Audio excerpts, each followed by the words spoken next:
Kejadian pasal 49. Perkataan Yakub yang penghabisan kepada anak-anaknya. Kemudian Yakub memanggil anak-anaknya dan berkata, "Datanglah, berkumpul, supaya kuberitahukan kepadamu apa yang akan kamu alami di kemudian hari. Berhimpunlah kamu dan dengarlah.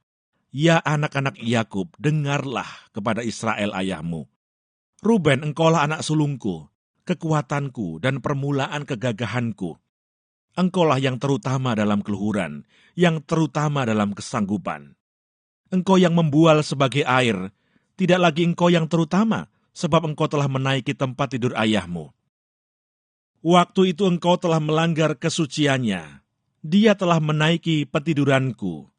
Simeon dan Levi bersaudara, senjata mereka ialah alat kekerasan.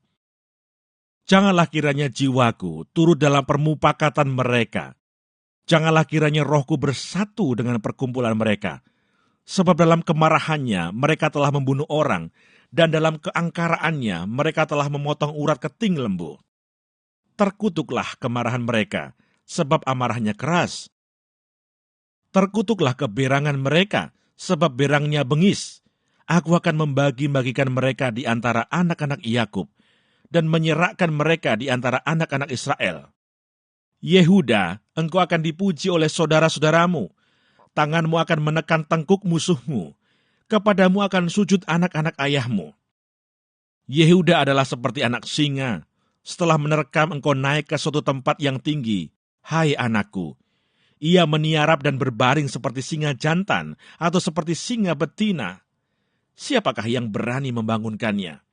Tongkat kerajaan tidak akan beranjak dari Yehuda, ataupun lambang pemerintahan dari antara kakinya, sampai dia datang yang berhak atasnya.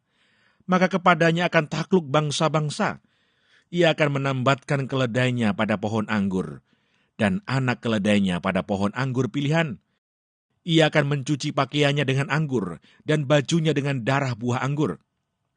Matanya akan merah karena anggur, dan giginya akan putih karena susu.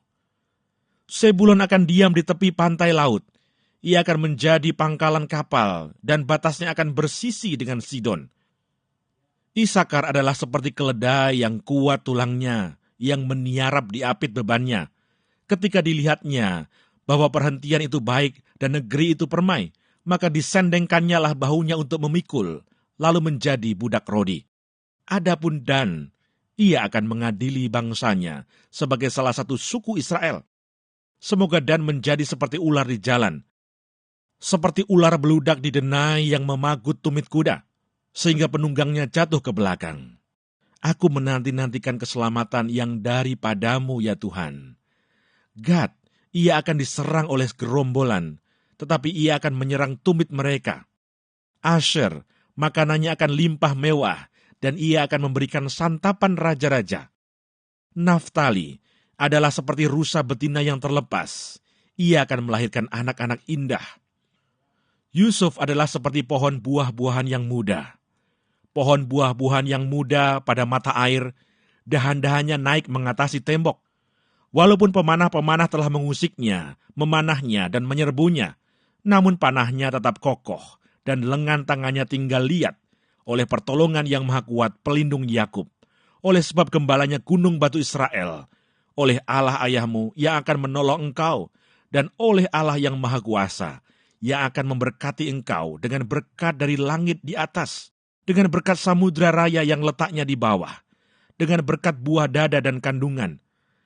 Berkat ayahmu melebihi berkat gunung-gunung yang sejak dahulu, yakni yang paling sedap di bukit-bukit yang berabad-abad. Semuanya itu akan turun ke atas kepala Yusuf, ke atas batu kepala orang yang teristimewa di antara saudara-saudaranya. Benyamin adalah seperti serigala yang menerkam. Pada waktu pagi ia memakan mangsanya, dan pada waktu petang ia membagi-bagi rampasannya. Itulah semuanya suku Israel, 12 jumlahnya, dan itulah yang dikatakan ayahnya kepada mereka ketika ia memberkati mereka. Tiap-tiap orang diberkatinya dengan berkat yang diuntukkan kepada mereka masing-masing. Yakub meninggal dan dikuburkan. Kemudian berpesanlah Yakub kepada mereka, "Apabila aku nanti dikumpulkan kepada kaum leluhurku, kuburkanlah aku di sisi nenek moyangku dalam gua yang di ladang Efron, orang Het itu, dalam gua yang di ladang Makpela di sebelah timur Mamre di tanah Kanaan, ladang yang telah dibeli Abraham dari Efron, orang Het itu, untuk menjadi kuburan milik. Disitulah dikuburkan Abraham beserta Sarah, istrinya. Disitulah dikuburkan Ishak beserta Ribka, istrinya. Dan disitulah juga kuburkan Lea. Ladang dengan gua yang ada di sana telah dibeli dari orang Het. Setelah Yakub selesai berpesan kepada anak-anaknya, ditariknyalah kakinya ke atas tempat berbaring dan meninggallah ia. Maka ia dikumpulkan kepada kaum leluhurnya.